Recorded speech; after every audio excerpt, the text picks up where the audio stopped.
Recently, I stumbled upon an interview from Collider with Pirates of the Caribbean director Gore Verbinski that gives a lot of perspective on the way Disney approaches its larger franchises.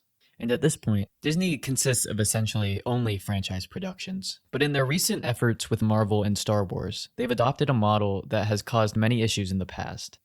But for the MCU specifically, Disney has sort of been digging its own grave ever since the release of their first Disney Plus series, WandaVision, and their insistence on pumping out as much content as they possibly can to capitalize on the Marvel brand, often at the expense of quality.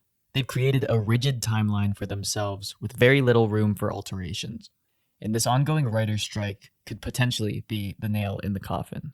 The MCU utilizes an approach which Verbinski refers to in his interview as release date filmmaking.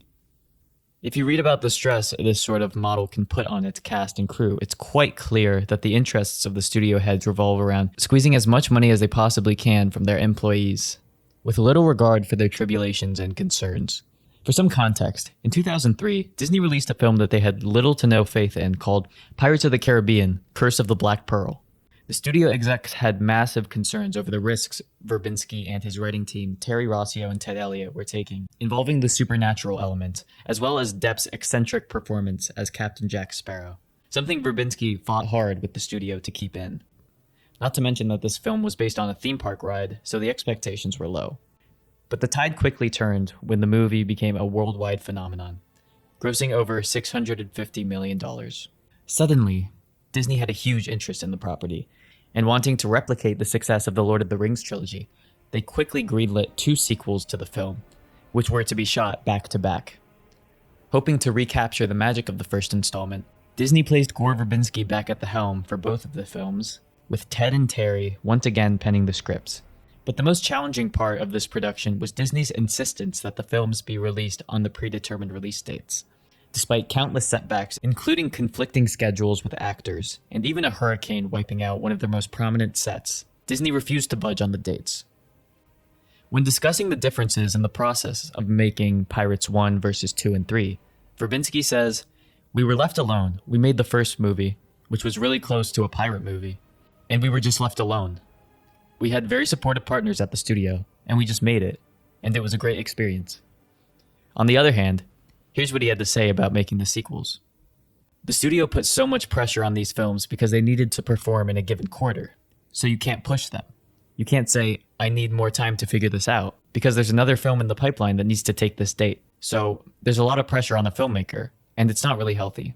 You want to get the movie right, but at the same time, you're on this conveyor belt, and it's moving quickly. It's very hard to step off, or stop the belt, or slow it down.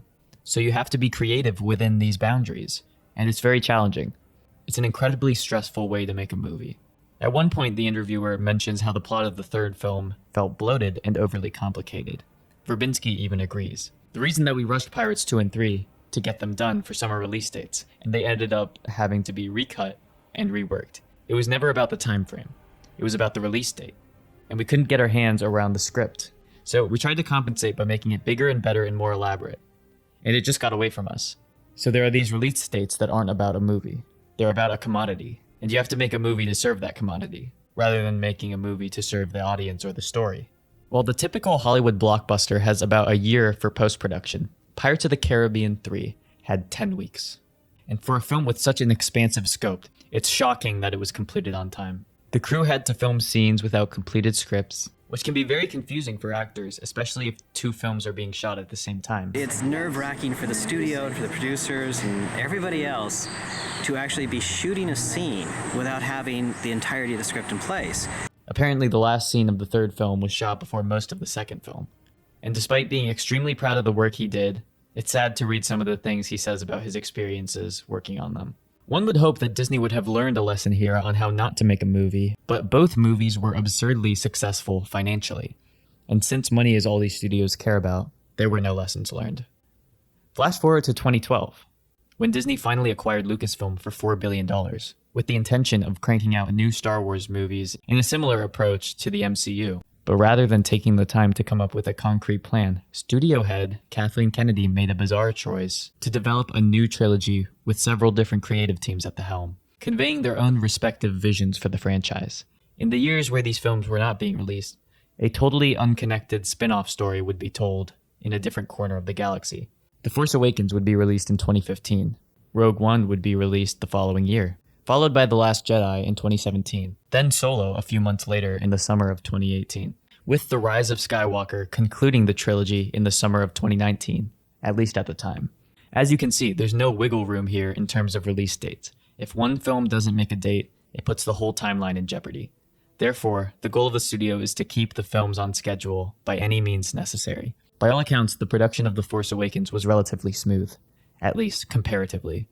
Disney hired the brilliant Little Miss Sunshine and Toy Story 3 writer, Michael Arndt, to write the film. But after about a year of struggling with the script, allegedly trying to balance the screen time of the old characters with the new ones, he was replaced by Lawrence Kasdan, the man who wrote The Empire Strikes Back and Return of the Jedi, with J.J. Abrams as both director and co-writer. Kasdan and Abrams began writing in March 2013, with filming beginning in April 2014, giving them a year to not only write the film, but to plan out the rest of the trilogy. And we all know how that worked out. It was all about the release date for them. It didn't bother the studio heads that they were placing the future of the Star Wars brand in jeopardy with this movie, which it turns out they were.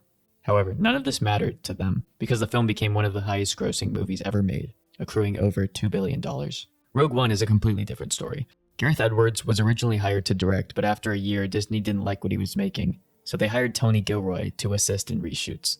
There were reports that roughly 40% of the film was reshot, with Gilroy trying his best to salvage the rest and rework it into something the studio was pleased with.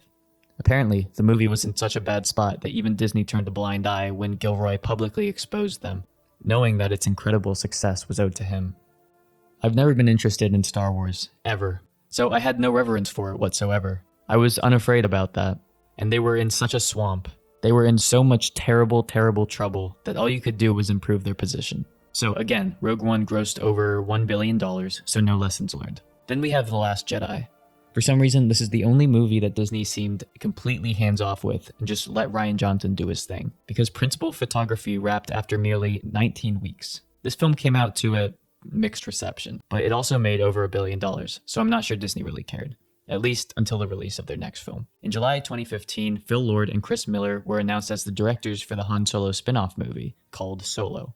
In February of 2017, principal photography began, yet in June of that year, they were fired allegedly for encouraging too much improv and replaced by Ron Howard, who was hired in July to stick closer to Lawrence Kasdan's script. Despite all of this, Disney still insisted on a May 2018 release date, which is more baffling when you consider all of the success they had in the December time slot. The result was a box office bomb, the first of its kind for Star Wars. It wasn't until Solo that Disney decided to reevaluate their strategy. And it wasn't because the production process was an absolute nightmare, and they had to put their filmmakers and VFX artists through hell to meet the deadline. It was because the movie lost money. The reason Disney pushed back the release date of Episode 9 from May to December wasn't the production hell that movie was going through. It was the failure of Solo at the box office. It was here, not The Rise of Skywalker, that Disney decided it was time to relax with the yearly releases. The backlash to that film certainly didn't give them any incentive to continue in the direction they were going. The production for The Rise of Skywalker was also a nightmare. Following the ousting of Colin Trevorrow and safety not guaranteed writer Derek Connolly, whom they replaced with J.J. Abrams and Batman vs. Superman writer Chris Terrio, Disney still seemed intent on making that December 2019 release date, even with a film as important to people around the world as the final film in the Skywalker saga. And it's clear that from this point forward, the film was no longer a creative endeavor. It was a corporate product. Bring back Palpatine, even though it doesn't make sense. Call the film The Rise of Skywalker, even though that title doesn't match the film at all. J.J. Abrams has expressed in interviews how stressful the process was. We were working on the film up until last minute. It's been an incredibly stressful and intense few years, but I'm really proud of what we did, and I'm excited for people to see it. I was told by Disney, it's December 2019 or nothing. That doesn't mean there wasn't an outcry, and it doesn't mean there wasn't pushback. For the record, I actually like Rogue One and Solo. I think they're far better than anything else Disney's produced, at least for the cinemas. And for a while, Disney cooled off with the Star Wars content. But it seems with the success of The Mandalorian, they've gotten excited about making movies again. But hopefully, they'll have learned their lessons on this front. But their other crown jewel and box office juggernaut seems to be making similar missteps. While the development process for these other franchises sound intense and stressful, Disney Marvel is on a completely new level. Ever since Avengers Endgame, the MCU seems like it never quite found its footing. A lot of quantity over quality.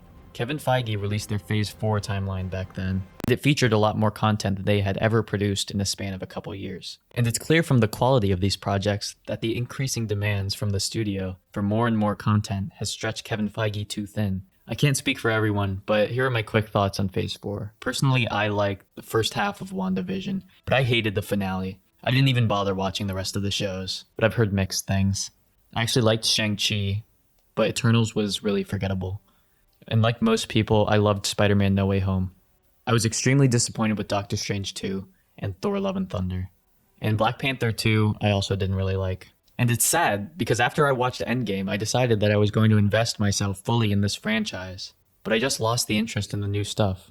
But that's enough about me. I'm sure there are a ton of people who still follow the MCU rigorously, who will soon be very disappointed when the effects of the recent writer's strike start to dismantle Marvel's upcoming slate. With the WGA on strike, members must stop work on all productions and cannot provide any writing services, including revisions, during the strike.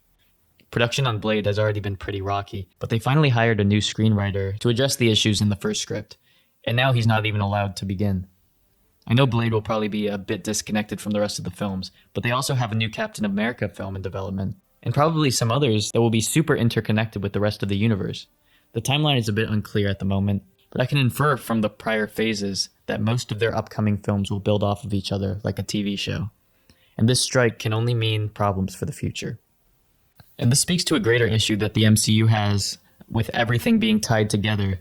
It still goes back to the problem with the release date filmmaking. Perhaps if they were still only releasing a couple films a year, like in phases 1 and 2, these delays would be manageable. But their obsession with cranking out as much content as possible at the expense of quality has sort of screwed them here.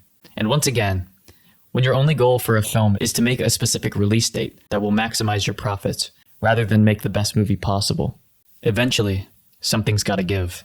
I'm hoping this writer's strike will knock some sense into Disney and allow them to recognize their current model is unsustainable, but they never seem to get the message in the past, so who knows.